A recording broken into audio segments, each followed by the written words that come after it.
bem-vindos e bem-vindas. Estamos iniciando mais um programa, um projeto muito bacana aqui na Estação da Lapa, com esse espaço maravilhoso que a gente transformou aqui no nosso podcast, o podcast do programa Vozes da Estação. Aqui você vai ter entretenimento, cultura, informação.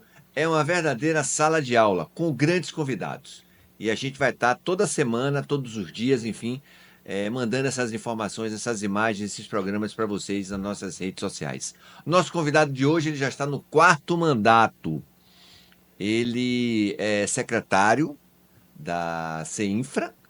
Essas obras todas dentro da nossa cidade de Salvador, eu sempre digo, viu, nosso querido ouvinte, você que está do outro lado aí, que Salvador virou um verdadeiro canteiro de obras. Muitas obras na nossa cidade, e a gente vai saber do secretário Luiz Carlos como é que andam essas obras, vão parar quando, enfim, tem muita coisa para a gente fazer. Ele é também pastor. Ele já tem duas graduações, pós-graduação, enfim. Eu queria saber se ele tem tempo ainda para fazer mais alguma coisa. Secretário, bem-vindo. Vereador também, licenciado, né? Vereador licenciado, secretário da CEINFRA e algumas coisinhas que a gente inventa por aí. Prazer estar aqui com você, Jeff. Prazer nosso, secretário. Parabéns pelo programa. Esses podcasts cada vez mais têm tomado espaço na vida das pessoas, que é uma nova forma de se comunicar. Exato. Fazendo aqueles cortes, aquelas coisas pequenas, aquelas pílulazinhas, mas que vai informando as pessoas que estão no ônibus, que não conseguem ouvir um rádio, muito menos ver uma televisão, está vendo lá no YouTube. Secretário, o senhor já está no quarto mandato, né? Dos quais quase que todos eles dentre dos mais votados. Como é conseguir ser um vereador com tanta votação, com tanta premiação pelo eleitor, secretário? Pois é, eu sou o vereador que cresço ininterruptamente, eleição a eleição. Eu comecei a minha primeira em 2012 com 13.507 votos, depois 16, depois 17, quase 18, nessa que eu estou falando que eu tive 18, foi em 2020, que eu fui o mais votado. O segundo mais bem votado teve 13 mil, então foi 5 mil votos aí de diferença do primeiro para o segundo. E agora eu tive 19.358, ficando em terceiro lugar. A gente teve aí o fenômeno de voto, que foi Jorge Araújo, e todo mundo esperava por isso, ele já tinha tentado outras em outros momentos, soube bem aproveitar toda essa popularidade, esse jargão que ele criou, fez uma campanha barata pelas redes sociais, as redes sociais promovem isso e teve uma votação expressiva. Por outro lado, ou correndo paralelo a isso, o presidente da Câmara, Carlos Muniz, que é muito trabalhador, né? Ele tem uma penetração grande nas comunidades e a própria estrutura, né, do cargo que ele estava e continua sendo presidente, lhe coloca numa posição de destaque diferente dos outros vereadores. Mas fiquei no terceiro lugar. Então, eu fui o sétimo, fui o segundo, fui o primeiro e agora o terceiro mais votado. Aí, se você me perguntasse qual é o segredo, trabalhar. Eu ia te perguntar isso. Pois é trabalhar. Eu trabalho de domingo a domingo. Sábado, domingo, feriado. Quem me acompanha pelas redes sociais sabe disso, né? Porque rede social você pode até fazer um cardzinho e postar. É muito pouco, né, secretário? Mas os stories lá, né, as postagens diárias, tem que estar ali presente. Então, eu trabalho de domingo a domingo, estou presente nas comunidades, procurando ouvir, falando a verdade, não tenho solução para tudo, eu não sei fazer todas as coisas.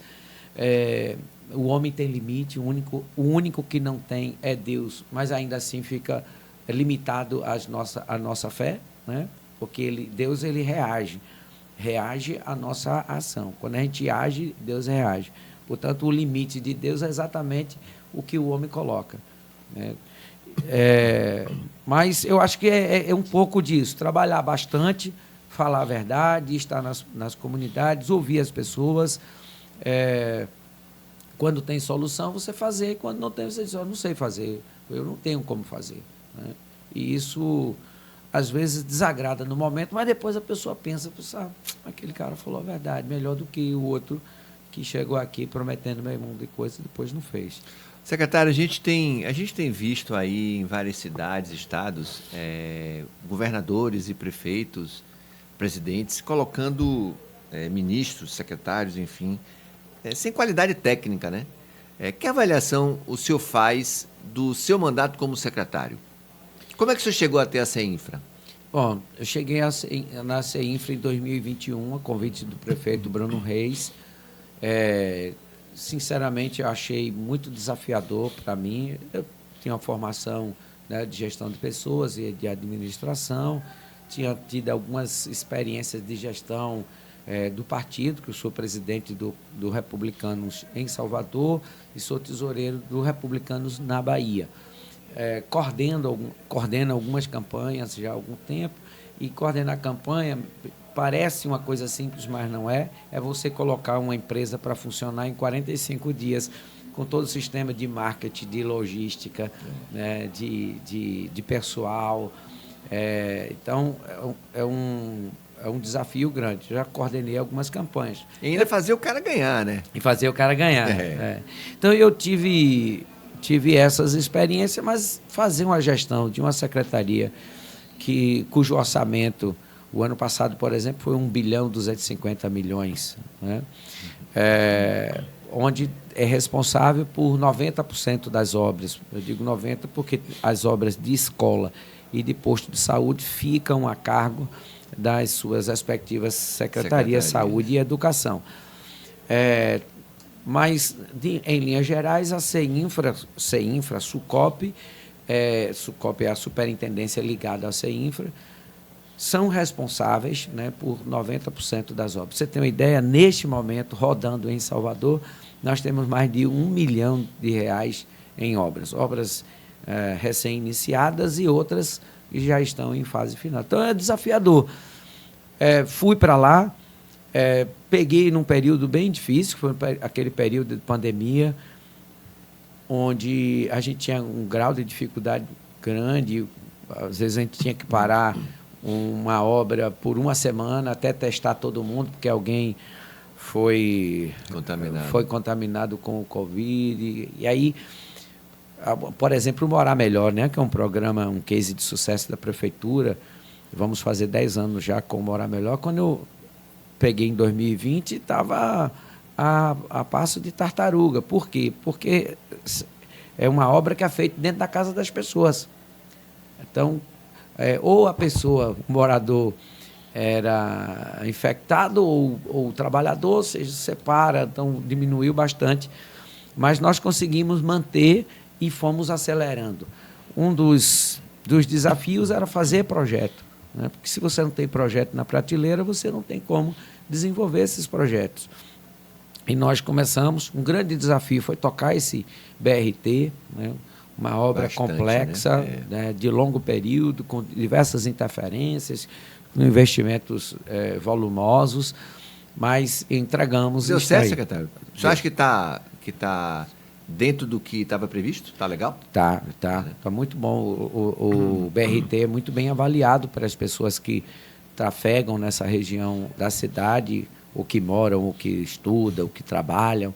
É muito bem avaliado pelo conforto, né? São ônibus novos, ônibus confortáveis, com uma linha exclusiva, onde dá uma agilidade muito grande. E tempo é dinheiro. Quanto mais você ficar no trânsito, menos tempo você tem para descansar, para trabalhar, estudar, para curtir a vida, seja lá o que for.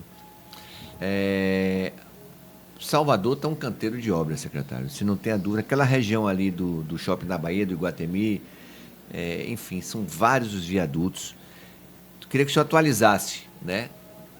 Muita gente reclama dos engarrafamentos, faz obra aqui, faz obra ali, termina empurrando o tráfego mais para frente, mas eu sempre acredito que as coisas que estão sendo feitas são para melhorar. O senhor acha que vai dar jeito naquele trânsito todo, aquela quantidade toda de viadutos? Vai sim. E só lembrando que, às vezes, a gente tem algumas obras de interferência da Embasa, da Bahia Gás, né, as Teles, Recentemente, já alguns finais de semana, a gente está tendo ali interferência da Bahia Gás, fazendo uma obra ali naquela região do Iguatemi, necessária, porque eles passam por ali uma tubulação, né? Uma rede de distribuição importante, então necessária, mas esse necessário causa congestionamento. Para além disso, nós temos um viaduto que está sendo construído para quem vem ali daquela região do Itaigara e vai para o acesso norte, não precisar ir naquele viaduto lá da Madeireira, que ali você cria... rodoviários. Dos né? rodoviários. Você cria um caos. Um caos. É uma tesoura, né, que a gente chama. Então, quem passa em frente ao shopping da Bahia e vai para o acesso norte, ele tem que cruzar todas as vias para passar para o outro lado, para a esquerda. Quem vai para a paralela precisa seguir em frente. E ali cria aquele congestionamento. Com esse viaduto, as pessoas que vão para o acesso norte não precisarão mais ir lá no viaduto dos motoristas. Passarão por cima do viaduto Raul Seixas e já saem do outro lado. Então, isso vai diminuir a distância e liberar o trânsito, porque já não tem mais esse cruzamento. Fizemos algumas intervenções que ajudaram bastante, mas não resolveu, né? Porque uma obra ela depende da outra, é um complexo, que é aquele viaduto sobre a Rua Camaragipe. Fizemos uma obra importante, que é um novo viaduto, que é o viaduto Marcos Freire, que é sobre o Rio Camaragipe, mas ali já do outro lado, onde tem o Atende Tudo, porque dá ali uma mobilidade, inclusive a pessoa que está ali naquela região, quer ir para Caminho das Árvores, ele pode fazer um retorno ali e passar. Ficou muito interessante, sem falar da trincheira Tati Moreno, que resolveu aquele problema crônico de Salvador, ali no cruzamento da Avenida Tancredo Neves. Então, agora vamos entregar esse viaduto. Entregamos... Quando, secretário? Até o final desse ano a gente entrega. Entregamos recentemente o viaduto Duda Mendonça, homenageando o nosso baiano, marqueteiro, enfim, uma pessoa que elevava o nome da Bahia e levava o nome da Bahia, elevava o nome da Bahia por onde ia, né? O baiano que fez grandes campanhas e tudo mais. Mas é uma obra que hoje você que vem da região da Paralela precisa retornar para o Iguatemi ou ir para Itaigara, seja como for. Antes você tinha que ir na rótula do Abacaxi. Agora não, agora você faz aquele retorno ali em 1 minuto, sem trânsito, sem nada. Melhorou, inclusive, para quem quer ter acesso ali ao Corpo de Bombeiros e aquelas lojas ali existentes. Então, são obras importantes. Mas naquela região ali, já no primeiro mandato, eu estudei diversas intervenções que também estão em curso. Uma delas é um viaduto sobre a BR-324. Quem vem da Silveira Martins, do Cabula, hoje, para pegar a Bonocô e para o Iguatemi, ele tem que ir lá na rótula.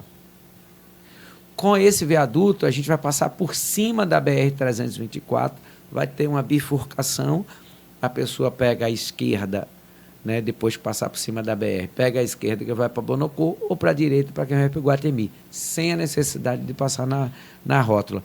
Estamos fazendo agora também uma outra intervenção, que é naquele viaduto, para quem vem da Barros Reis e vai para o Iguatemi, legal, ele passa por cima da rótula. Mas para quem vai para Bonocô, por exemplo, ele não serve, porque ele não dá acesso a Bonocô. Ele sai, a descida dele já é depois do acesso da Bonocô. Nós estamos criando uma alça de acesso, então quem está na Barros Reis sobe o viaduto, vai pegar para a direita se ele for para Barros Reis, ele vai sair em frente a onde está sendo construído hoje a sede da Polícia Rodoviária Federal, onde tem aquele posto em Piranga, se eu não me engano, ou ele vai seguir em frente, como hoje ele faz, para sair no Iguatemi. A gente está conversando com o vereador que está licenciado, com o secretário da CEINFRA,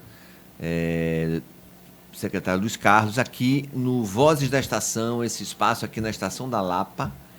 Esse programa é um podcast que vocês vão estar nos acompanhando no YouTube, nas redes sociais. Tem muito assunto legal, tem muitos entrevistados, tem muito tema bacana. Tudo isso aqui, tá? Secretário, me diz uma coisa. Vamos falar um pouco também das obras ali de Pituaçu, mas eu queria saber do senhor o seguinte: que análise, que avaliação o senhor faz do prefeito Bruno Reis? Ah, mas antes, a Semineto, prefeito, quando tinha nas suas entrevistas e tal, e ele dizia que os secretários deles tinham que dormir com o celular 24 horas, a qualquer momento teria que ser chamado e ele atender. O Bruno também faz isso com os secretários? Ele é bem ativo, bem ativo. Quando ele está na rua, ele dorme tarde, acorda cedo e dorme tarde. Circula bastante a cidade. E, portanto, quando ele está passando, ele vê, seja um buraco, ou ele tem uma ideia, diz, olha, eu tive aqui uma ideia, diz, dá uma estudada para ver se isso funciona e tal. Contrata esse projeto, né? Ou acelera essa obra que está uma obra, já era para a gente estar devagar e tal, cobra da empresa, porque às vezes as empresas querem fritar o porco com a própria banha, né? E já aconteceu de o senhor não ouviu a ligação, não atendeu, ele ficou pé da vida, não, ficou retado. Não, se ficou, mas na hora que eu retornei ele já não estava mais, né? Que também tem esse delay aí, eu acho que... Não, ele é um cara muito tranquilo. Claro que em algum momento todo mundo se reta, todo mundo altera, mas em linhas gerais ele é um cara 95% do tempo com humor lá em cima, com a disposição lá em cima, com a sensibilidade para ouvir. Eu acho que o sucesso que nós estamos vendo em Salvador ela se dá pela sensibilidade do prefeito de ouvir os seus secretariados. Então, assim, na reunião, ele deixa todo mundo à vontade para falar suas ideias, seus problemas, seus projetos, as suas ações. Ele corrige, mas quando corrige não com um tom de crítica, mas no sentido mesmo de aprimorar. Ele não tem problema nenhum de colocar em prática a ideia de quem quer que seja. Mas é um cara muito inspirador, um cara muito jovem, trabalhador. E acredito que vem exatamente disso essa avaliação de Salvador. Porque imagina aí, Jeff, a cada 10 pessoas, 8 votaram nele. É verdade. 80%. Você pega a cada 10 pessoas, 8 não votam em Bruno. É uma aprovação histórica. Ninguém jamais viu isso em Salvador. Isso é fruto do carisma. É um conjunto, tá? Do carisma. Mas não adianta ter carisma se não tiver resultado. Então, tem resultado, mas também não tem carisma. Isso atrapalha essa relação com as pessoas. Ele anda na rua. Ontem nós fomos entregar 2 encostas ali em Brotas, e as pessoas o chamam para resolver problemas que não tem nada a ver com obra e tal. Vem cá, a minha mãe está aqui na cama, está precisando de um apoio aqui, é do Estado, mas será que você pode... Bora, aí conversa, atende, enfim. É um cara que caminha na comunidade, que as pessoas o abraçam e que ele corresponde a isso. Então, acho que daí vem essa diferença de Salvador. O senhor, além de secretário, além de vereador licenciado, também é pastor, né, da Igreja Evangélica. Como diferenciar, como separar, secretário, a sua religião com o seu mandato e com a sua função de secretário? São coisas... A fé é de fórum íntimo, né? Cada um vai... Todo mundo tem fé. Todo mundo. Deus, quando fez o ser humano, colocou nele, esse pedacinho dele, que é a fé. A fé é o veículo que nos conecta com Deus. Seja católico, espírita, seja evangélico, todo ser humano tem fé. Agora, se você vai usar ou não, isso é problema seu. Ponto. E a fé, ela é de fórum íntimo. Cada um vai exercitar ali da forma como ele acredita que trará resultado para a sua vida e lhe aproximará de Deus. Ações públicas ou projetos, aí são diferentes. São coisas distintas. Então, eu atendo... Por exemplo, eu fiz um projeto lá da CEINFA para reformar instituições que trabalham no município, que contribuem para o município e que não tem condições financeiras, por exemplo, de fazer uma reforma, de fazer a manutenção, e por consequência, isso vai se deteriorando. Eu desenvolvi um projeto onde eu estou reformando 400 instituições em Salvador. E a maioria delas é de religiões de matriz africana. Nenhuma igreja.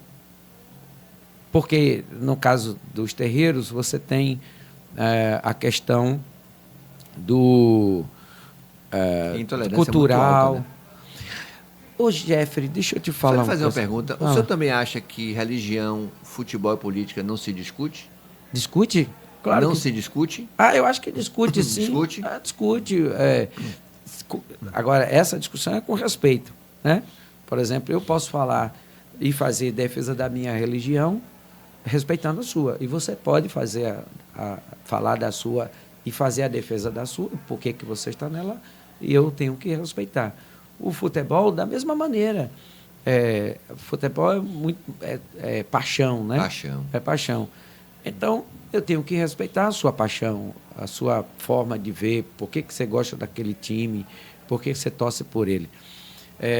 E política ainda muito mais, né? Porque política é a forma de você encontrar soluções a partir de diálogos.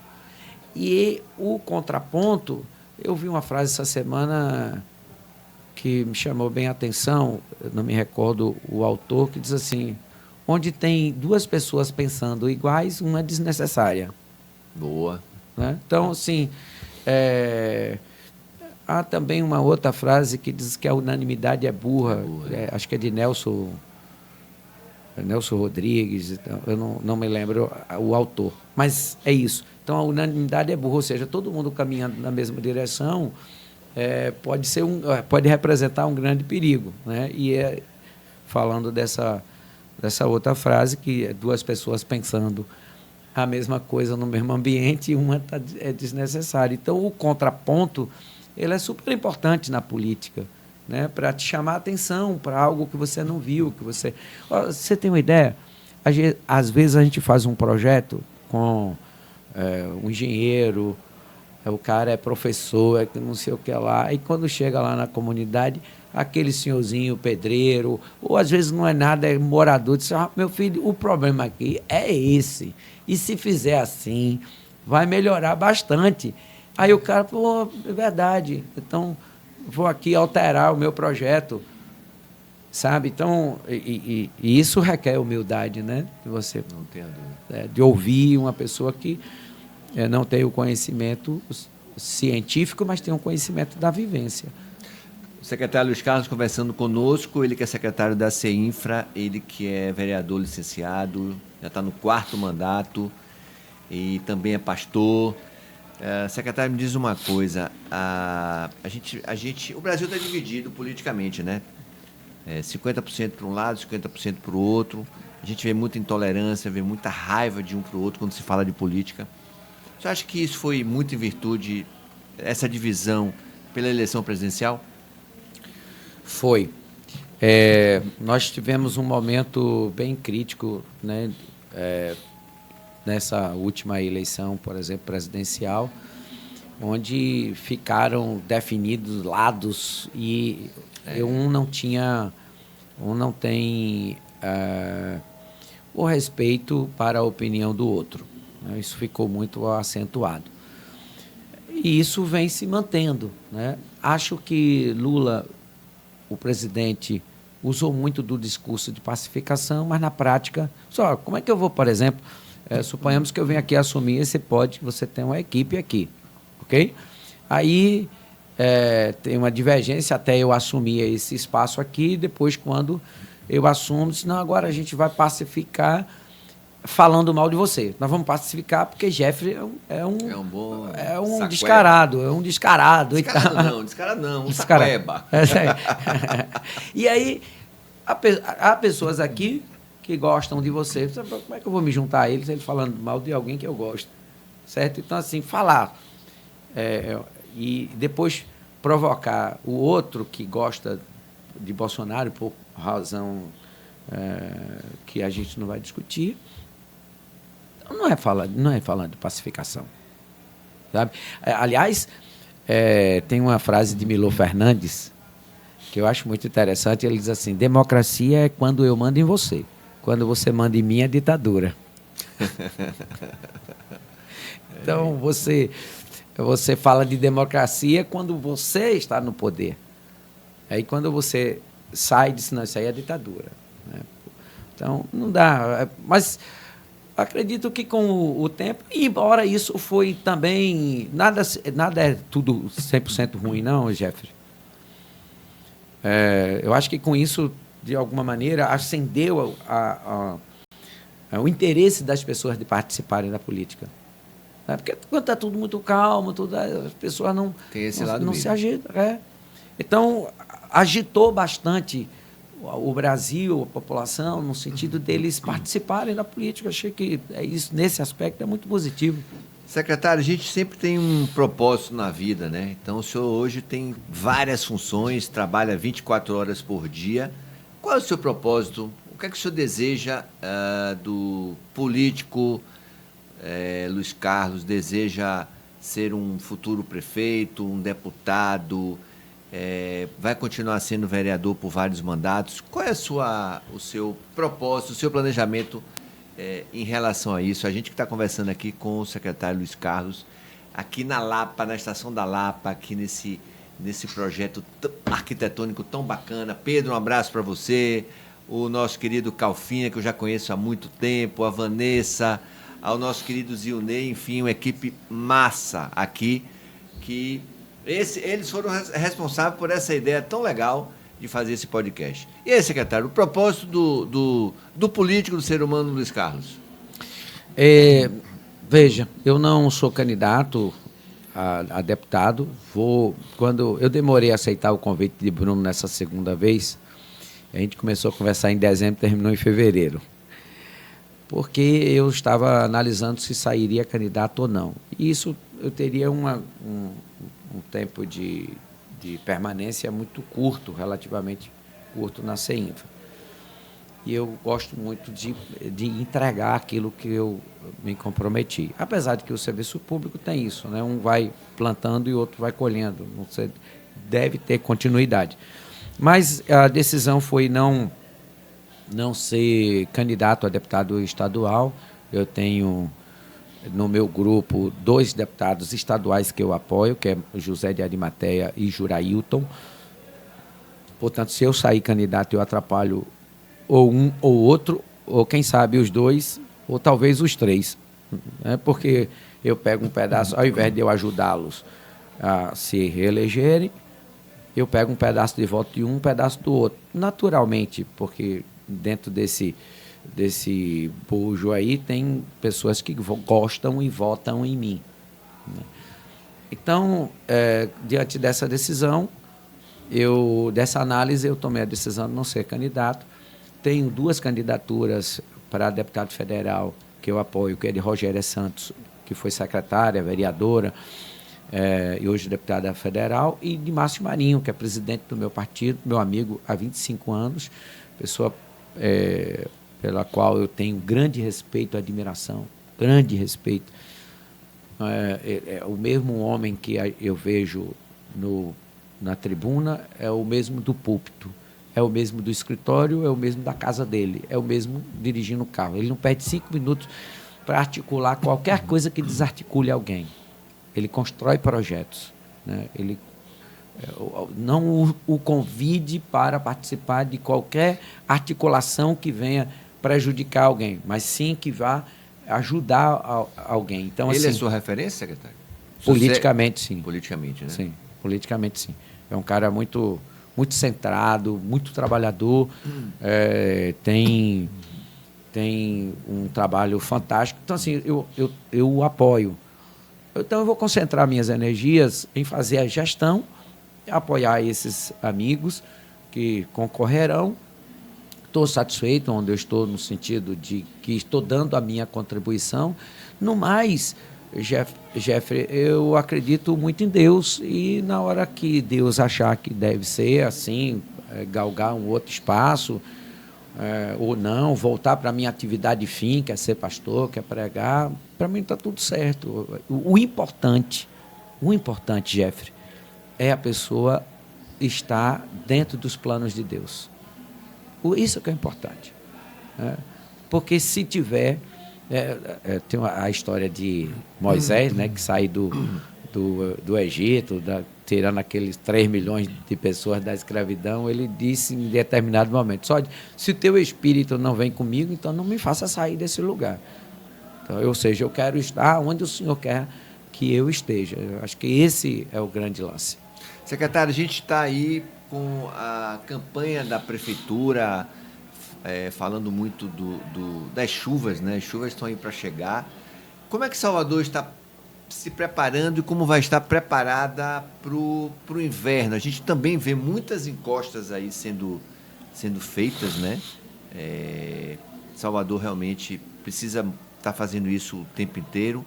Como é que a cidade vai estar projetada para o inverno? Bom, nos últimos 12 anos nós protegemos 551 áreas de encosta, seja com geomanta, solo grampeado, cortina atirantada. O Sóstenes faz um trabalho bem bacana, né? Faz. Ou com... O Sóstenes é um campeão. Ou com um muro de arrimo, seja lá qual for o método ou a tecnologia aplicada, a gente já protegeu 551 áreas que estavam para deslizar, e quem sabe nós estávamos contando aqui a história de pessoas que teriam morrido se nós não tivéssemos esse investimento. É um investimento de mais de 600 milhões de reais. E é uma obra que fica escondido na comunidade, só aquela comunidade vê. É uma obra cara, é uma obra demorada, porque é feita manualmente. O cara sobe com um saco de cimento na cabeça. Não tem como entrar com um caminhãozinho, né? É uma escadaria lá no meio do morro, passando às vezes pelo fundo da casa de alguém, né? Pelo quintal da casa de alguém. Então, mas fazer gestão é escolher prioridade. E essa escolha da prioridade deve ser sempre o outro, né? E não a fotografia, e não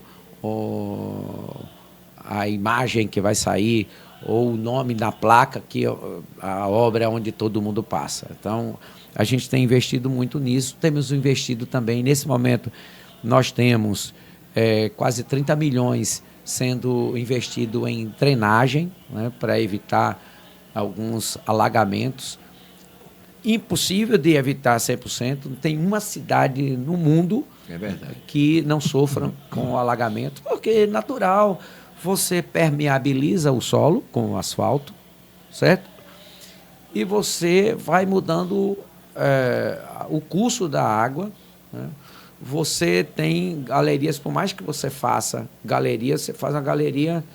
Como é que você faz um projeto desse? Você pega a incidência dos últimos 50 anos. Mas qual foi a maior chuva nos últimos 50 anos? Então, você se prepara para aquilo. Okay? O problema é o seguinte, que às vezes chove num ponto só, o que deveria chover na cidade toda. Então, aquele ponto vai ficar alagado. Aliás, e tem outro fator, Jeffrey, que é a ocupação irregular. Você passa numa área que é um rio, que é um canal, e as pessoas começam a construir e vai aumentando ali o fundo do seu quintal, vai aumentando o fundo da sua casa, em cima do rio. Tem muitos canais que eu vistorio, e quando eu estou caminhando assim, olhando o canal, que está assoreado, cheio de lixo, porque as pessoas jogam, quando a gente pensa que não, tem uma vila de casa construída. O cara botou uma laje em cima do rio e construiu uma casa. Sabe? Então, aí quando vem de lá o plástico, vem de lá o resto de lixo, né? de lixo, engancha exatamente ali, pronto, alagou todo mundo. Então, é um desafiador. Agora, estamos fazendo fazendo a drenagem, estamos fazendo a proteção de encostas, estamos fazendo a cobertura de canais com urbanização, mas a prefeitura não tem braço para fazer tudo ao mesmo tempo. A gente, inclusive, apela para a população, que às vezes a gente está andando na rua, o Jeffrey, tem um cara carregando a terra num carrinho de mão. De onde ele está tirando a terra? Ele está cortando o talude a 90 graus. Né? Porque quando um talude está a 45 graus, você tem uma distribuição do peso. Aqui ele sai distribuindo. quando você corta ele a 90 graus, ele não tem mais base. Isso. Né? A água, quando escorre aqui, é uma velocidade, quando ela escorre aqui é outra. Quando ela escorre num talude de 90 graus, é outra. Então, a gente vê muito corte irregular, sem nenhum apoio de um profissional, e com isso traz consequências. Você pode cortar o talude, desde que você contenha, né, com projetos, a depender da tecnologia, você pode fazer isso. Então, Salvador está bem preparada para o inverno? Preparada e estar. Agora, sim, é uma coisa que ninguém controla, né? A natureza, o volume de água, quando cai e onde ela vai cair na região da cidade, mas estamos trabalhando muito para isso. Secretário, essa obra lá da Boca do Rio, lá de Patamares, do Corsário, tem sido bastante debatida, tem sido bastante apresentada, primeiro pelo interesse do entretenimento do carnaval de ser feito lá. Vamos lá. Em que patamar essa obra está? Falta muita coisa, não falta? O que é que a Prefeitura espera desse trecho modernizado? Muita especulação imobiliária, muita gente, inclusive, dizendo que acha que vai sombrear a praia. Eu queria que o senhor desse uma ideia daquela obra ali. Não, são coisas distintas. A obra da requalificação do trecho da Orla, né, que ficou belíssimo. Está linda mesmo. Nós vamos entregar até o final desse mês, 15 do mês que vem, a gente vai estar fazendo a entrega desse trecho. É um trecho de quase 6 quilômetros, com a construção de quiosques, né, que vão servir de bares, restaurantes, venda de acarajé, de água de coco. Inclusive foi feita uma licitação, uma empresa do Rio de Janeiro vai explorar aquilo, mas vai respeitar os permissionários que lá estavam, no sentido de trazê-los para dentro do processo, isso dentro de uma negociação entre um CPF e um CNPJ, né? Porque a empresa ela ganhou a licitação, vai fazer investimentos importantes, melhorando a urbanização, fazendo decks, colocando banheiros para as pessoas que forem para a praia. A ideia é atrair a cidade para festividades, caminhadas, eventos, corridas. Né? Ali tem uma pista de bicicleta, tem até um nome que eu esqueci. Ali tem a ciclovia? Tem a passarela que liga ali o Parque Pituaçu com a Orla. Então, uma obra de 135 milhões e que vamos entregar agora, e a cidade vai se encontrar ali. Bom, claro que quando a gente faz uma obra, você atrai novos investimentos. Então, ali as pessoas começaram, aí sobe a especulação imobiliária, quem tem um terreninho quer vender mais barato, mais caro, ou quer construir, né? Já temos diversas edificações. Mas não tem essa preocupação de sombreamento, porque você tem uma LOUS e um PDDU e um Código de Obras que estabelece limites de andares. Você tem que fazer um estudo para projetar o sol nos períodos, ver se sombreia a praia, então não é nenhuma preocupação. Agora, o setor da construção civil tem sido um vetor de crescimento muito grande. A gente só perdeu no semestre anterior para o Rio de Janeiro e São Paulo, na geração de empregos na indústria da construção civil. Isso por quê? Porque o cara, quando ele vê a cidade que está desenvolvendo, ele aproveita para fazer o dele também, reforma a fachada, constrói, aquele terreno que está baldio, ele edifica, o que está edificado ele reforma. Então, assim, atrai novos investimentos. Restaurantes abrem novos restaurantes. Então, você cria um ambiente de negócio muito promissor. O senhor é a favor do carnaval ali naquela região, secretário? O senhor gosta do carnaval? Não, vai atrás do trio elétrico, gosta do nosso artista, da nossa música? Veja, música é uma coisa que atrai todo mundo. Agora, eu não frequento o carnaval, não é uma festa que me identifica. Mas eu vejo o seguinte, Luiz, se você for gestor da pasta do carnaval, como é que faz? O carnaval é um negócio para Salvador. Isso, exato. O carnaval é um negócio. negócio. O senhor sabe separar bem, viu? Não tenha dúvida. Então, assim, quanto o carnaval vem de Salvador para fora? Quanto arrecada no carnaval? Sabe? Então, carnaval é um negócio para a prefeitura, né? Não é uma despesa, é um investimento. Isso. Em todos os aspectos. Então, cuidaria do carnaval como cuidaria de qualquer outra atividade que me entregassem a fazer. Mas não é uma festa que eu vou. Aliás, mas não é só isso, não. Quando tem aqui as Olimpíadas, quando teve a Copa do Mundo... Eu vou te perguntar da Copa do Mundo Feminina 2027, viu? Rapaz, olha, de bola eu entendo muito pouco, viu? Até a minha corrida parece um voo de um anum, que é meio troncho, assim. Mas Salvador vai estar preparada para o... Antes a pergunta do carnaval, lá de Patamares. Eu não vou num estádio, por exemplo. Essa coisa de ir num lugar onde tem muita gente, me deixa, quem sabe, desconfortável. O carnaval, acho que vai acontecer...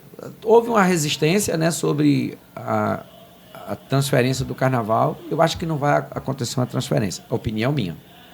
Acho que vai acontecer a abertura de um novo circuito. Vai acontecer.